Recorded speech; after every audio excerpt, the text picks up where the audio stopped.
Psaume 118, verset 24, c'est ici la journée que l'Éternel a faite. Qu'elle soit pour nous un sujet d'allégresse et de joie. Alléluia. Ce verset, c'est ici que la journée que l'Éternel a faite. C'est une certitude. Dieu est présent. Dieu a préparé cette journée. Il est là, au milieu de nous. Maintenant, qu'elle soit pour nous un sujet de joie, d'allégresse, ça dépend de toi ce matin. Il faut le réaliser. Et ce matin, je veux considérer que si nous sommes là ce matin, c'est un privilège. Ce n'est pas une obligation. Ce n'est pas une habitude religieuse, mais vraiment considérer que c'est une grâce. C'est un privilège, une opportunité ce matin qui nous est offerte. Cette journée, Dieu l'a préparée. C'est un cadeau. Alléluia. Et je veux saisir ce cadeau ce matin. Amen. Je ne veux pas passer à côté de ce cadeau. Alors que tout le monde puisse le louer et l'adorer ce matin.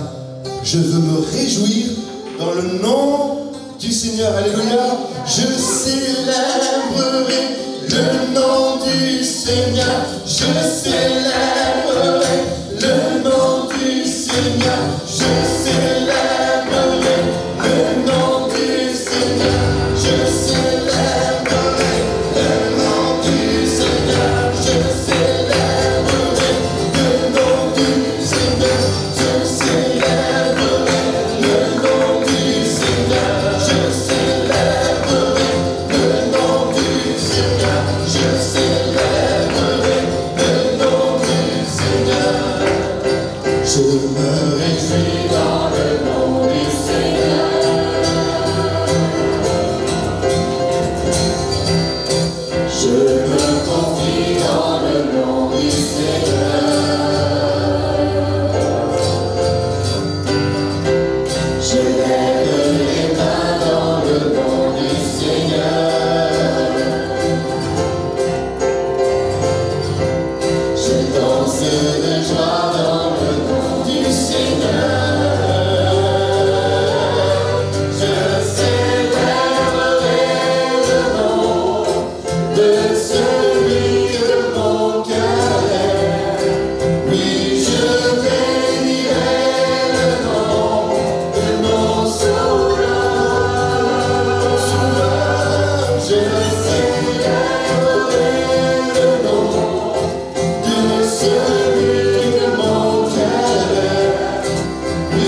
joie.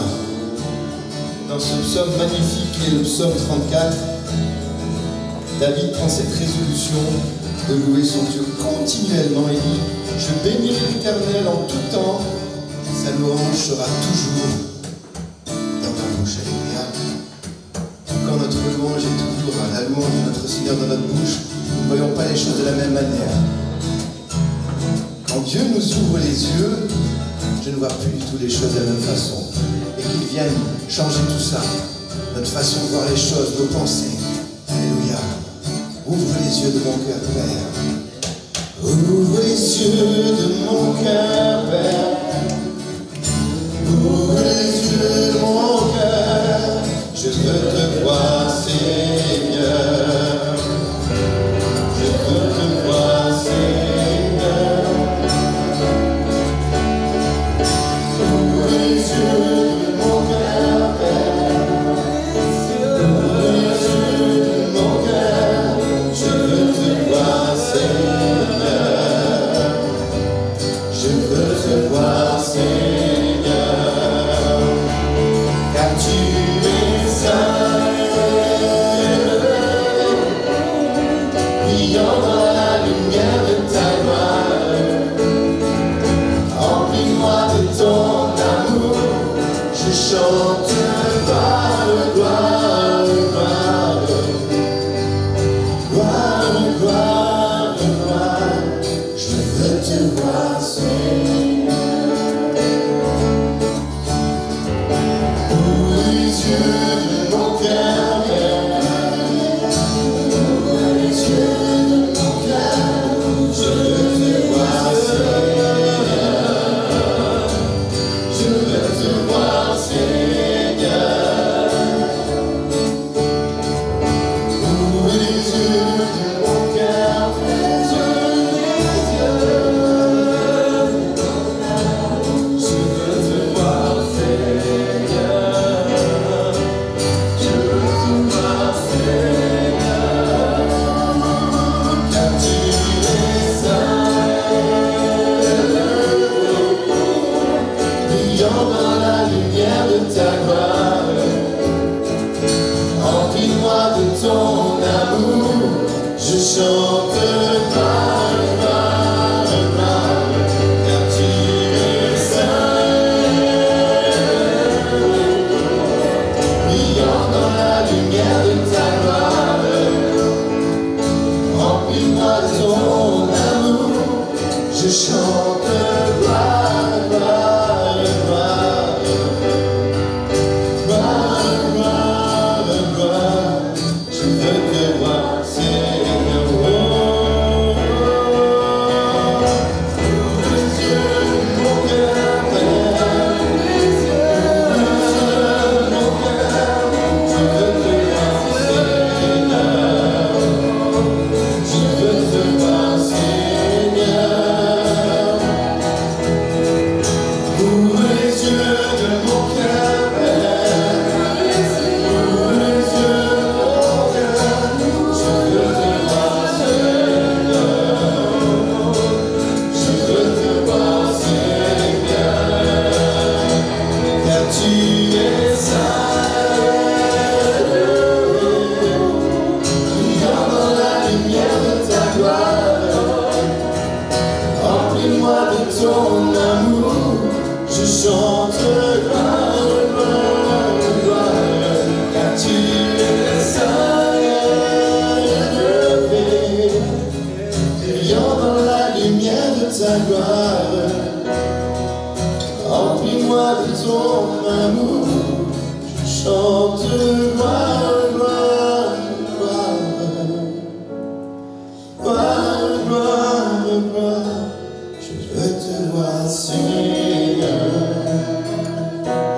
Je chante gloire, gloire, gloire. Gloire, gloire, gloire. Gloire, gloire, gloire. Je veux te voir, Seigneur. Je chante gloire, gloire, gloire. Ouvre mes yeux. Gloire, gloire. Ouvre mes Je veux te voir, Seigneur.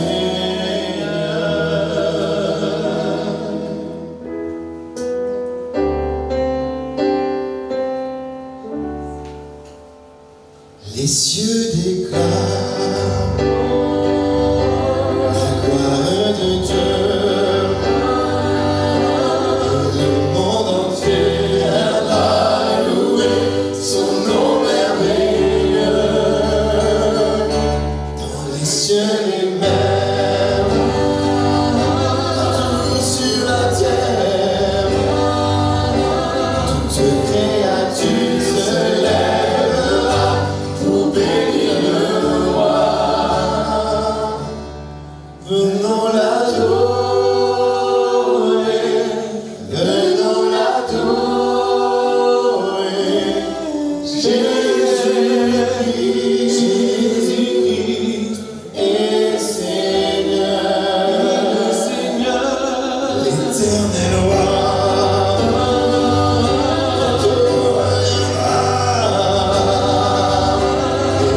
Que la terre passera, lui demeurera.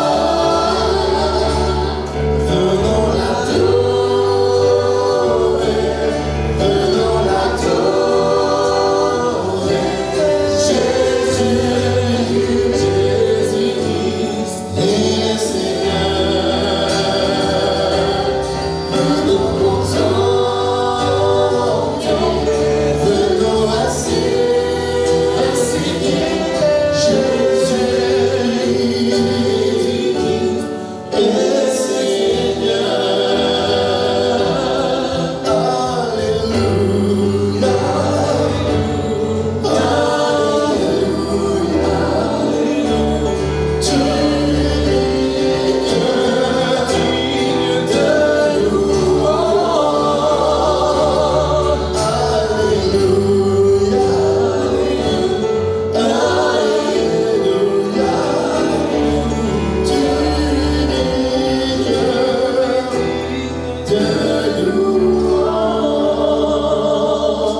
Venons l'adorer,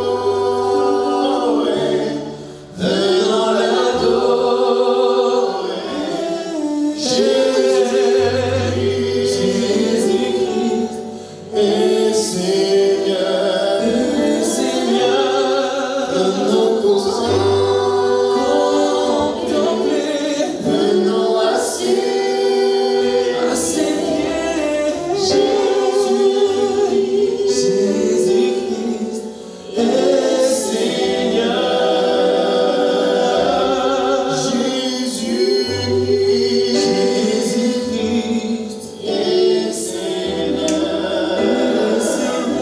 Jésus-Christ est Seigneur. Jésus-Christ est Seigneur.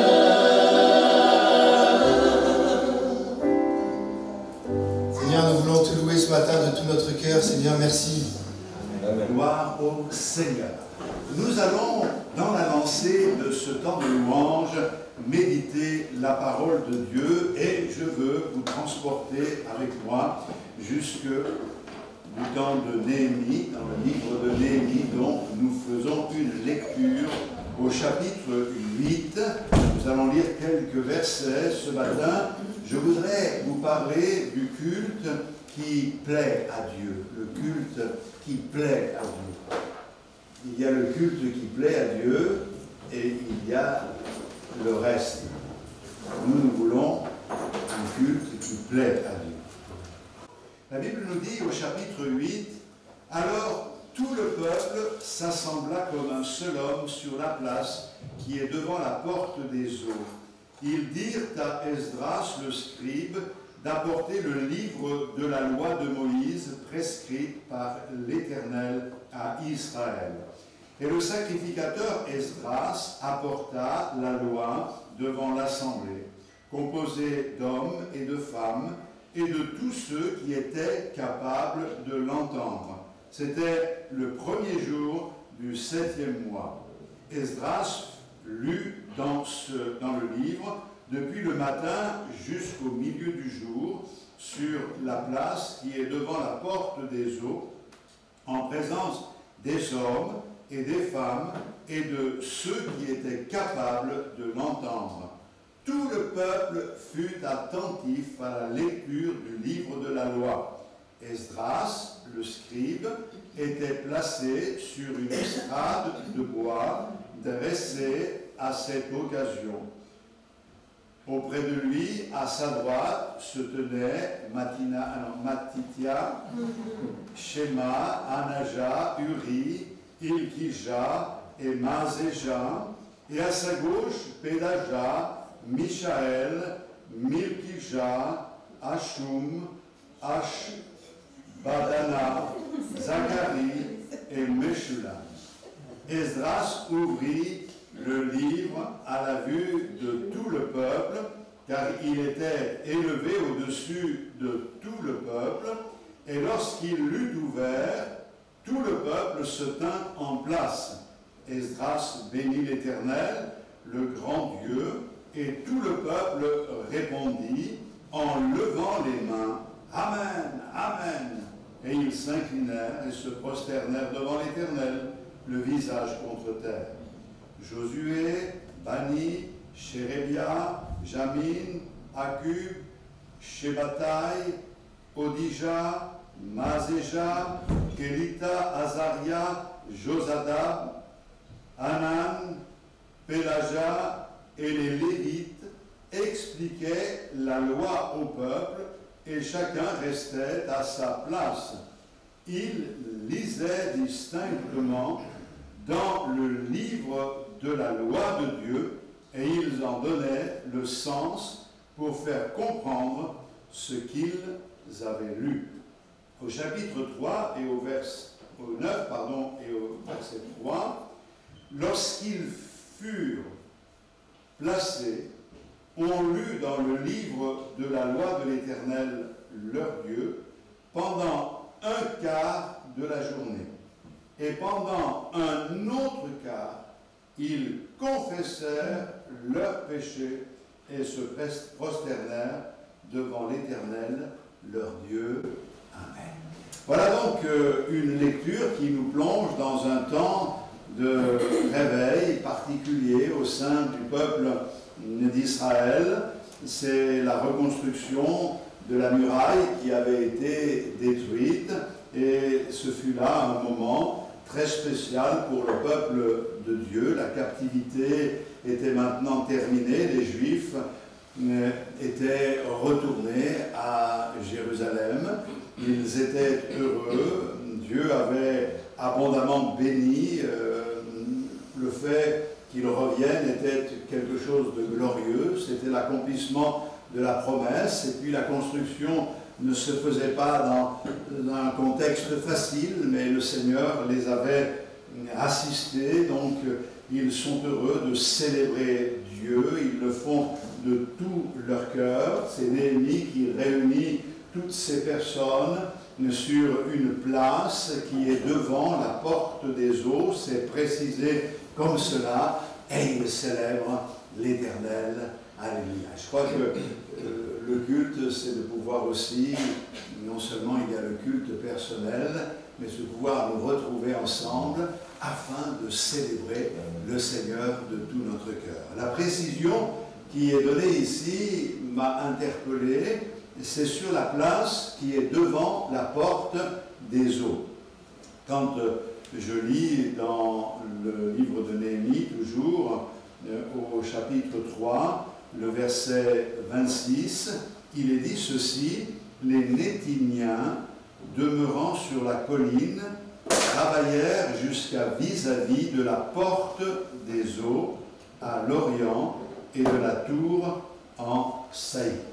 Il y a ici une petite indication qui ne m'a pas laissé indifférent, c'est que les portes de Jérusalem avaient été détruites et avaient besoin d'être restaurées. Et chaque fois qu'une porte était restaurée, le texte nous l'indique. Ça commence par la porte des brebis, etc. Mais ici, si vous remarquez bien, il est dit qu'ils ont travaillé jusqu'à vis-à-vis de la porte des eaux. Mais il n'est pas précisé qu'ils aient réparé cette porte. Pourquoi? Eh bien parce que cette porte n'a pas eu besoin d'être restaurée. Et comment pourrait-il en être autrement, étant donné que cette porte symbolise la parole de Dieu. Et la parole de Dieu n'a pas besoin de restauration, n'a pas besoin de modification, c'est la parole de Dieu. Elle demeure éternellement. Et je crois que tout ce que le Seigneur a consigné dans sa parole est pour nous aujourd'hui. C'est pour cette raison que Jésus, priant pour nous et pour les siens, dira « Père, sanctifie-les par ta vérité.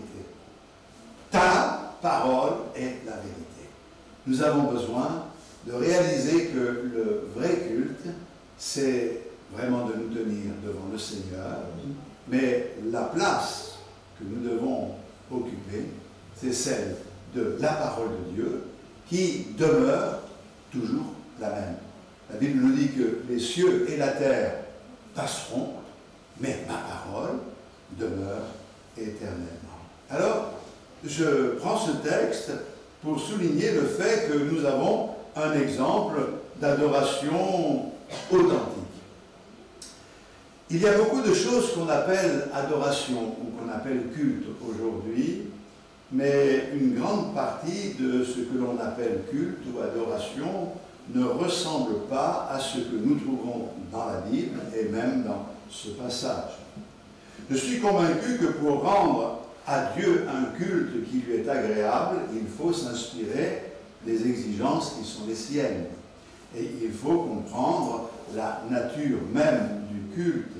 Si notre adoration, si notre culte ce matin ne correspond pas à ce que la Bible enseigne et nous éloigne des textes de la parole de Dieu, je crains que ce que nous vivions ne soit pas la véritable adoration, ne soit pas le véritable culte.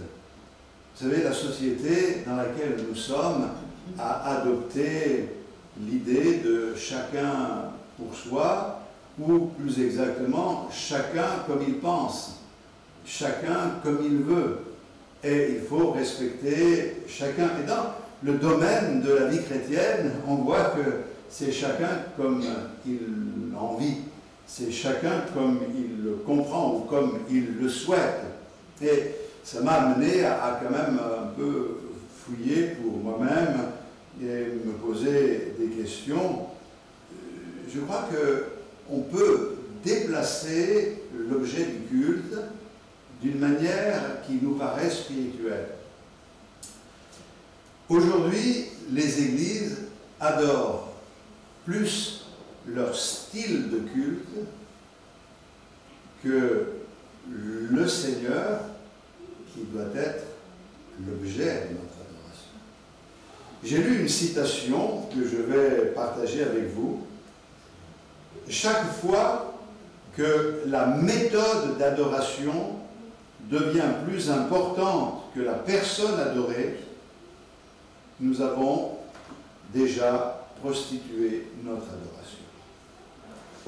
Il y a des églises entières qui adorent la louange et louent l'adoration, mais qui ne sont pas, ou qui n'ont pas encore appris à louer et à adorer Dieu en Jésus-Christ, selon sa parole. C'est-à-dire qu'on peut aimer le style d'adoration plus que le Seigneur lui-même. Et lorsque on ne s'en rend pas compte, on dit, mais oh, c'est formidable, je me ferme bien, c'est extraordinaire ce que l'on fait, la manière dont on loue le Seigneur, c'est vraiment, j'aime ça, c'est bien d'aimer. C'est bien d'aimer le style que nous utilisons pour adorer le Seigneur. Mais ne jamais oublier que nous n'adorons pas le style. Nous n'adorons pas la méthode, mais nous adorons le Seigneur. Car nous pouvons très bien offrir un culte, mais à qui? Puisque en fin de compte, même si nous prononçons le nom du Seigneur, notre cœur est hostile plus qu'au Seigneur. Or, là, il y a un véritable danger. J'espère être suffisamment clair, parce que, voyez-vous, aujourd'hui, il y a beaucoup de confusion et les personnes cherchent ce qui leur plaise. Et au lieu de chercher ce qui nous plaît, nous devrions chercher le Seigneur. Ce matin, la véritable adoration consiste à fixer les regards sur le Seigneur. Peu importe le style, ça ne doit pas m'empêcher d'être en communion avec le Seigneur. Et même s'il y a quelques, entre guillemets, fausses notes, ce n'est pas le cas, mais dans le sens du culte par rapport à ce que je pense, ce n'est pas important pour moi, j'adore le Seigneur. Rien ne doit m'empêcher d'adorer le Seigneur. Ne faites pas, je prends un cas extrême, comme ces deux sœurs qui sortaient de l'assemblée, d'une assemblée que je connais, et une disait à l'autre, ce matin le Seigneur n'était pas avec nous. Et pourquoi, lui disait l'autre, pourquoi il n'y a pas eu de don spirituel? Voyez-vous, ces personnes viennent pour quelque chose, mais ne viennent pas pour le Seigneur. Or, qu'il y ait don spirituel ou pas don spirituel, nous devons réaliser la présence du Seigneur au milieu de nous. Ils étaient assemblés pour adorer. La Bible nous dit que cette adoration n'était pas réservée aux sacrificateurs de la tribu de Lévi, c'était une expérience d'adoration à laquelle tout le peuple était invité à participer. Et c'est pour cette raison qu'au verset 1er, il est dit, tout le peuple s'assembla, ensuite c'est répété au verset 2, au verset 3, au verset 5, au verset 6, tout le peuple, il y avait des hommes, il y avait des femmes, et tous ceux qui étaient en mesure de comprendre. Et ça veut dire que même les enfants qui avaient la possibilité de comprendre étaient présents. Je crois que nous devons offrir la possibilité à tous d'adorer. Nous sommes heureux parce qu'il y a aussi pour nos enfants, même ceux qui auraient peut-être du mal à comprendre ce que je peux dire dans ces moments, sont pris à part et on leur parle du Seigneur pour qu'ils adorent Dieu sur la base de ce qui est écrit. Et je crois que ça, c'est très important. C'est la participation au culte. Nous participons au culte et je pense que personne n'a raté l'occasion qui lui était donnée d'être présent ce jour-là. Ça aurait été dommage. Aujourd'hui, nous devons requalifier les choses et redonner au culte une place qui lui revient à cause des facilités par le Covid. Ça a bien arrangé des personnes. Beaucoup vivent leur foi par procuration ou à distance. Mais rien ne peut remplacer la communion fraternelle, car c'est dans ces moments que le Seigneur se manifeste et il est dit que le peuple se tenait à sa place, chacun doit être à sa place, uni dans un même but. Et alors que le peuple était réuni, le peuple fait appel, vous l'avez lu avec moi, au scribe Esdras, pour qu'il apporte le livre de la loi. Alors bien sûr, nous comprenons qu'il devait amener avec lui le livre de la loi. Mais quand on pose la question, qui est-ce qui apporte la parole de Dieu? On a cette expression au milieu de nous. On pense au serviteur de Dieu qui doit apporter la parole de Dieu. Ce n'est pas qu'il apporte un livre seulement, mais il apporte, il délivre le message de Dieu. Pourquoi ces personnes font-elles appel à Esdras? Parce qu'il y avait dans leur cœur la faim de la parole de Dieu. Ils désiraient tous entendre ce que Dieu avait à leur dire. Ils étaient unis dans cet objectif. Je crois que si nous sommes déjà unis dans cet objectif, ça peut régler bien des problèmes dans nos vies et autour de nous. Je crois que nous devons venir au culte dans le même but, d'entendre la parole de Dieu. Certains n'ont pas vraiment compris cela et ils ont des interprétations assez particulières. Je me souviens des personnes étant arrivées en retard à la réunion un jour, m'ont dit: est-ce que le culte est passé? Alors je leur ai dit: il est passé par là, il est reparti par là-bas. Et c'est quoi le culte est passé? Pour eux, le culte, c'était le moment de la Sainte Seine. Et donc, est-ce que c'était passé ou pas passé? Mais la Sainte Seine, ça fait partie du culte et c'est très important. Mais il n'y a pas que la Sainte Seine. La parole de Dieu doit être au centre de nos rencontres et de nos rassemblements. Et c'est parce qu'on s'en est éloigné dans le passé qu'on a commencé à faire n'importe quoi et que toutes sortes de pratiques sont venues nuire à l'image même que le Seigneur révèle dans sa parole. Je crois que ce matin, devons être unis dans un but, celui d'entendre ce que Dieu a à nous dire. Parce que nous croyons que nous venons dans sa présence et nous avons besoin de cela. C'est pour cette raison que nous devons prier pour ceux qui annoncent la parole de Dieu, afin qu'ils apportent la parole de Dieu. Qu'ils n'apportent pas leurs idées, mais la parole de Dieu. Le point central du culte d'adoration était donc la parole de Dieu. La priorité, c'est la parole de Dieu. C'est écrit, on l'a lu ensemble. Il apporta la loi devant l'assemblée composée d'hommes et de femmes et de tous ceux qui étaient capables de l'entendre. C'est quelque chose de très, très, très important, la parole de Dieu. Ce peuple avait faim. Esdras apporte la parole de Dieu. Il commence à lire cette parole et il lit du matin jusqu'à midi. Et ça m'a quand même interpellé parce que je me suis dit que ceux qui sont venus n'étaient pas préoccupés par le temps. Ils n'étaient pas empressés de rentrer chez eux. Moi, je sais que quand je dépasse, il y en a qui commencent un petit peu à regarder l'heure. Il y en a qui commencent à avoir un petit peu des tics qui se réveillent. Mais parce qu'on a des habitudes comme cela, on vient, on sait qu'il faut que ça dure tant de temps, et c'est pas plus. Hein? Il y a aux États-Unis un certain groupe d'églises évangéliques qui offrent des cultes en 17 minutes chrono.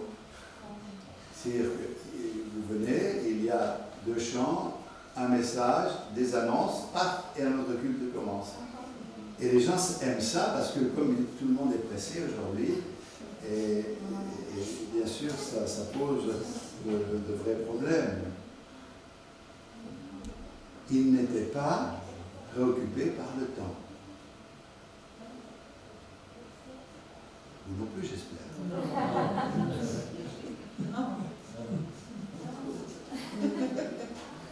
Vous savez, comme je l'ai dit, il y a beaucoup de choses de nos jours qu'on appelle adoration, mais ce n'est pas de l'adoration. Aujourd'hui, quand on se réunit, on met l'accent beaucoup sur l'émotion.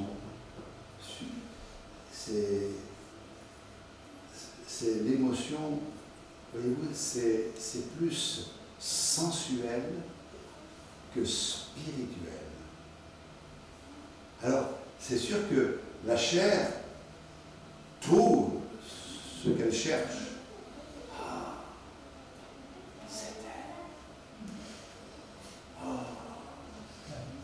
Mais c'est pas parce que tu tombes dans ces pièges-là que tu es plus spirituel. Il y en a plus, ils veulent paraître spirituels. Moi j'en ai vu certains, ils étaient là, demandaient ce qu'ils pouvaient faire. J'avais envie de leur mettre une calbotte. Je me disais, oh, t'es où là? c'est vrai que il y a des moments comme cela où il y a quelque chose qui échappe, parce que entre ce qui est charnel, sensuel et spirituel, véritable, la frontière est très très mince. Et on peut tomber d'un côté, du mauvais côté, sans nous en rendre vraiment compte. Pour cette raison que le culte biblique est avant tout centré sur la Bible. C'est biblique parce que c'est sur la parole de Dieu. C'est ce que nous voulons faire, des expériences avec Dieu qui sont véritables. Ce n'est pas le coup d'une émotion. Ces émotions, on peut les trouver à n'importe quel moment. Il y en a par exemple des personnes qui regardent un film, je ne sais pas, Lassie, le chien, et quand à la fin ça finit mal, ils pleurent devant la télé, c'est un moment d'émotion, on ne peut pas dire qu'il y a onction. Vous comprenez bien? C'est là où il faut vraiment faire toute la différence. La prédication de la parole de Dieu. Regardez, Esdras le scribe était placé sur une estrade de bois dressée à cette occasion. Auprès de lui, à sa droite, se tenait. Ils avaient fait une estrade pour qu'il soit élevé. Ça nous fait penser à quoi? À ces moments où dans les grands lieux, il y a l'estrade, le serviteur de Dieu monte sur l'estrade, on dit il est monté sur la chair, j'espère qu'il n'est pas charnel, et il annonce la parole de Dieu. Enfin, rien ne peut remplacer la parole de Dieu. Et ce que nous devons savoir, c'est que Esdras s'était préparé pour la prédication. Il ne faisait pas que lire, puisqu'il est dit avec d'autres, et qu'il donnait le sens pour faire comprendre ce qu'ils avaient lu. Donc, il lisait distinctement et donnait le sens. Et même s'il y en a un qui s'appelait Charabia, ici, vous l'avez lu, la charabia, et ce n'était pas du charabia. Il y en a d'autres que nous, c'est vrai, des fois on a entendu des choses, c'était du charabia. On ne comprenait rien. Là, c'était préparé, il s'était tenu devant Dieu. D'ailleurs, je vais lire avec vous dans Esdras, au chapitre 7, le verset 10. Regardez ce qu'il est dit. Car Esdras, 7, 10, car Esdras avait appliqué son cœur à étudier et à mettre en pratique la loi de l'Éternel et à enseigner au milieu d'Israël les lois et les ordonnances. Ça ne s'est pas fait comme ça. Il s'était appliqué, ou il avait appliqué son cœur, il a étudié et il s'est préparé, il était préparé à mettre en pratique la loi avant de l'annoncer aux autres. La parole du Seigneur qui est annoncée dans ce culte par Esdras et ensuite par d'autres ne laissait personne indifférent. Regardez le verset 5, Néhémie chapitre 8, le verset 5. Esdras ouvrit le livre à la vue de tout le peuple, car il était élevé au-dessus de tout le peuple, et lorsqu'il l'eut ouvert, tout le peuple se tint en place. Il y a quelque chose qui se produit. Cet homme s'est préparé, il va donner la parole de Dieu, il va annoncer le message de Dieu. Au moment où il commence la lecture, tout le monde est en place. Tout le monde se tient à sa place. Ça veut dire que ça ne bouge plus dans les rangs. On est attentif à ce qui est en train de se passer, attentif à la parole de Dieu. Ils savaient que cette parole était bénéfique. Ils avaient du respect pour cette parole et un désir profond de l'entendre, de connaître la vérité que Dieu voulait révéler. Oh, et comme nous avons besoin aujourd'hui de ce respect de la parole de Dieu. La Bible, nous révèle avant tout le cœur de Dieu. La Bible nous permet de connaître le cœur de Dieu. Dieu qui nous a donné sa parole, nous l'a donné pour que nous sachions comment bien vivre. Ce n'est pas anodin. Dieu nous a donné une parole, ce n'est pas pour qu'elle soit laissée de côté, c'est pour que nous comprenions quelle est sa volonté. C'est cette parole qui a donné à notre cœur la conviction, qui nous a amenés à la repentance et au salut, parce qu'elle nous a révélé le plan de salut. C'est dans cette parole que je trouve des encouragements. C'est cette parole que Dieu m'a donnée qui me donne des directions dans ma vie. Et c'est pour cette raison que la parole de Dieu ne doit pas être ignorée. Elle ne doit pas non plus être redoutée, mais elle doit être chérie et elle doit être respectée. Et je crois qu'aujourd'hui, nous avons besoin de cela. Parce que le véritable adorateur, c'est quelqu'un qui laisse le Seigneur œuvrer au plus profond de son cœur.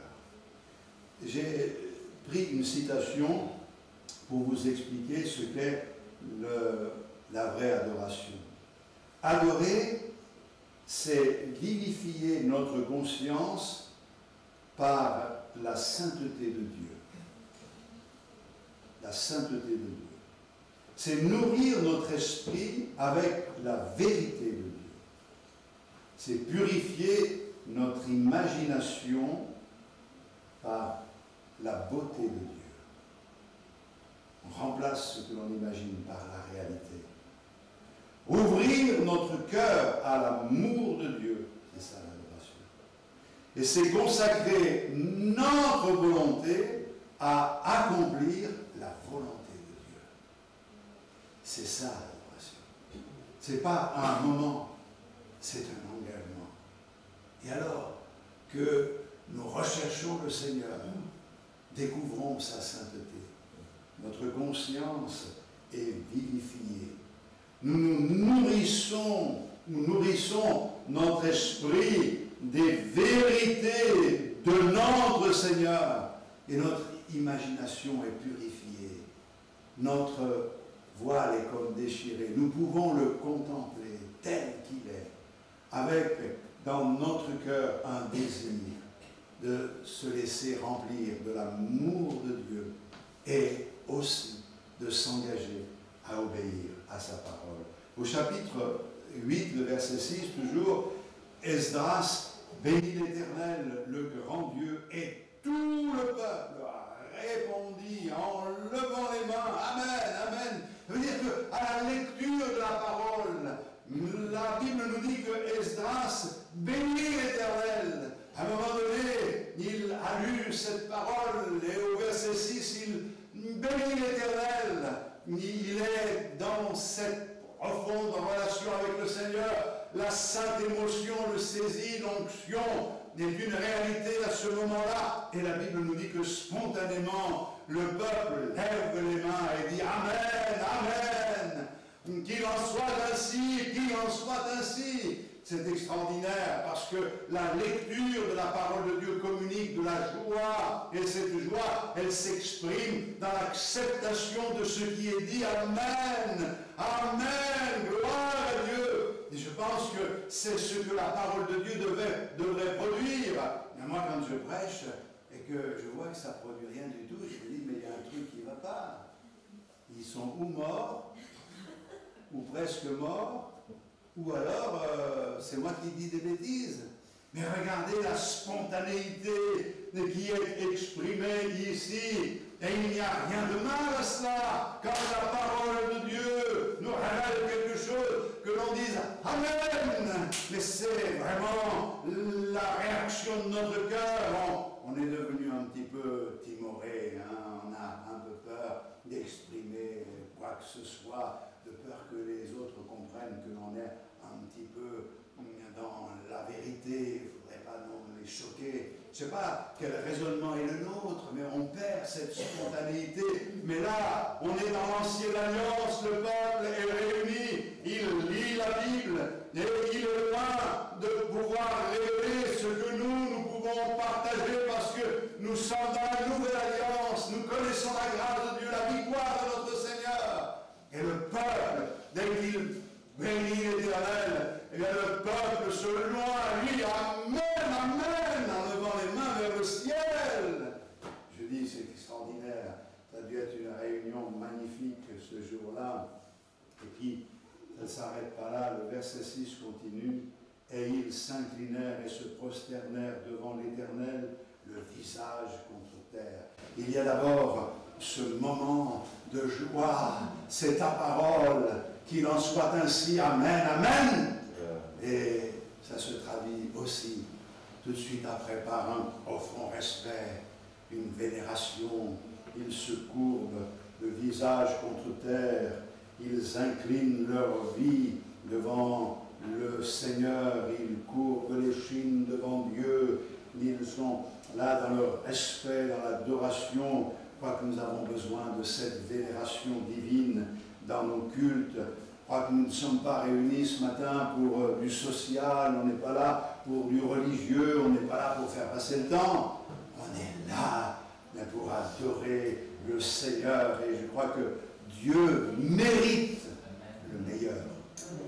Pourquoi? Parce qu'il nous a donné le meilleur. Il a donné le meilleur pour chacun d'entre nous. Nous pouvons saisir maintenant la sainteté de notre Seigneur et dire que c'est beau, alléluia, qu'il en soit ainsi et se courber. Et au chapitre 9, le verset 3, regardez, ils ont eu une attitude, cette attitude dont nous avons besoin si nous voulons faire l'expérience du vrai culte. C'est l'attitude d'un engagement. Ils étaient chacun placés, chacun à sa place.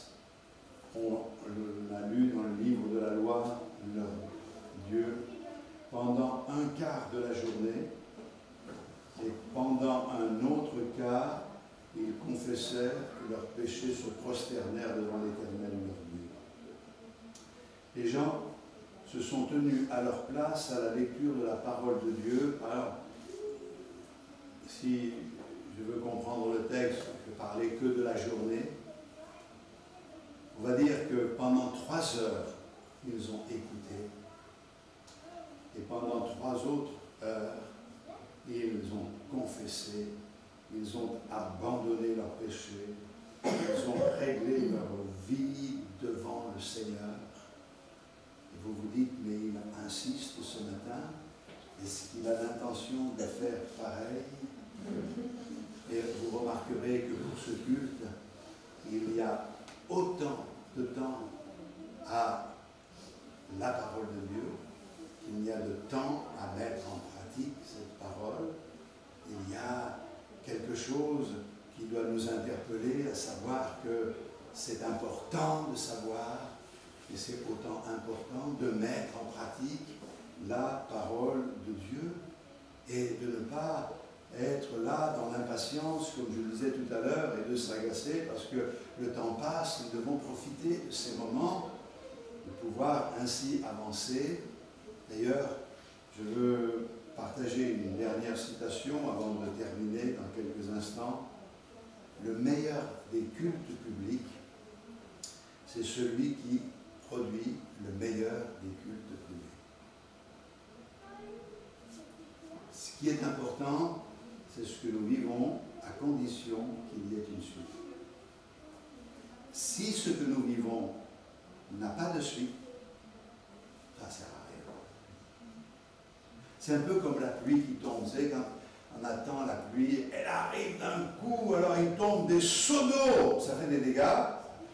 L'eau, elle roule à 1 mètre par seconde sur la terre, ça va dans la mer, mais ça n'alimente pas les nappes phréatiques.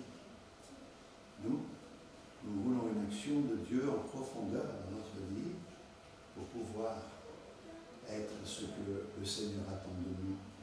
La Bible nous dit, pendant 3 heures, le peuple a confessé ce qu'il y avait dans son cœur devant le Seigneur. Les gens étaient en train de vivre un véritable réveil. Ils mettaient leur cœur en ordre devant Dieu.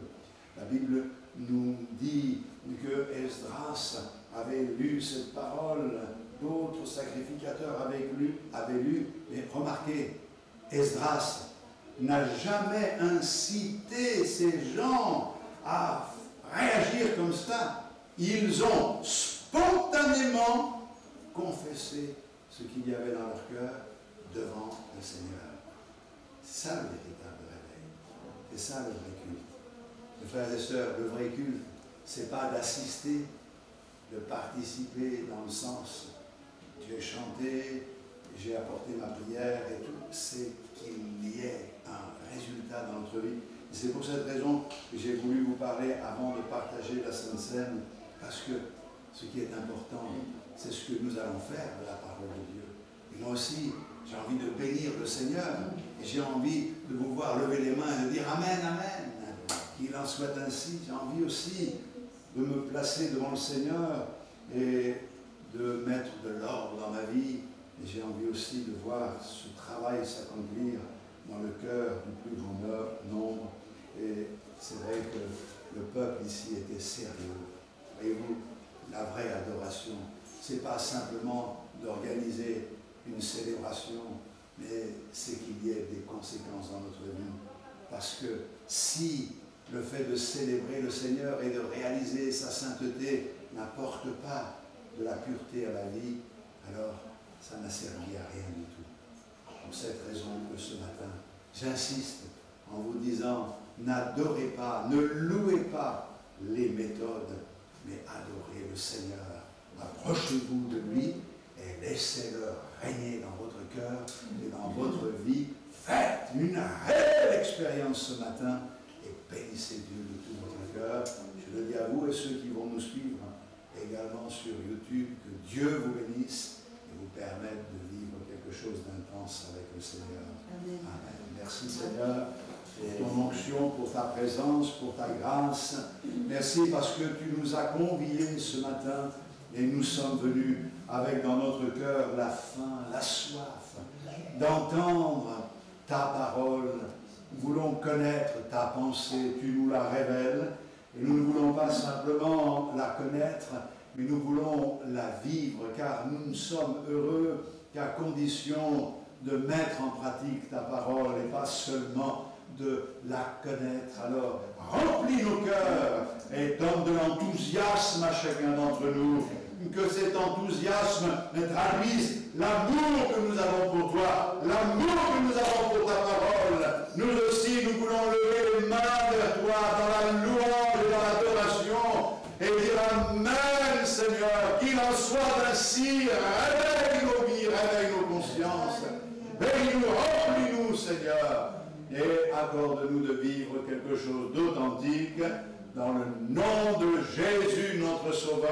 Alors, Seigneur, ce matin, en partageant la Sainte Seine, je veux confesser, je veux abandonner, je veux mettre de l'ordre devant toi, car ça fait partie de ce culte qui te revient, la consécration, l'offrande de ma vie, l'abandon de ma misère, pour que tu puisses m'utiliser pour ta gloire, au nom de Jésus, notre Sauveur. Amen. Alléluia. Gloire à Dieu.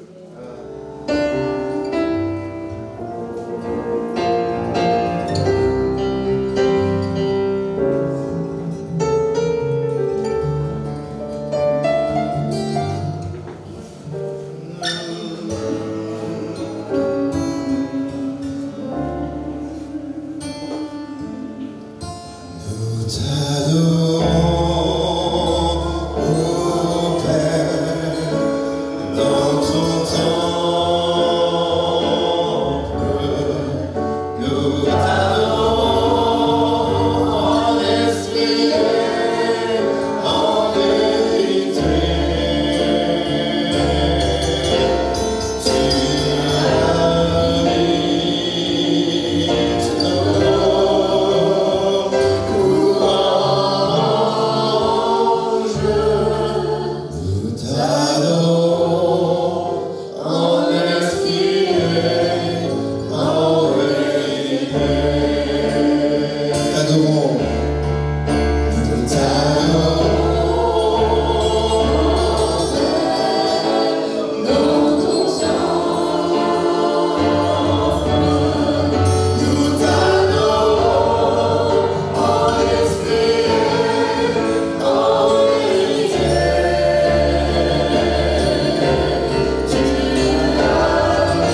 te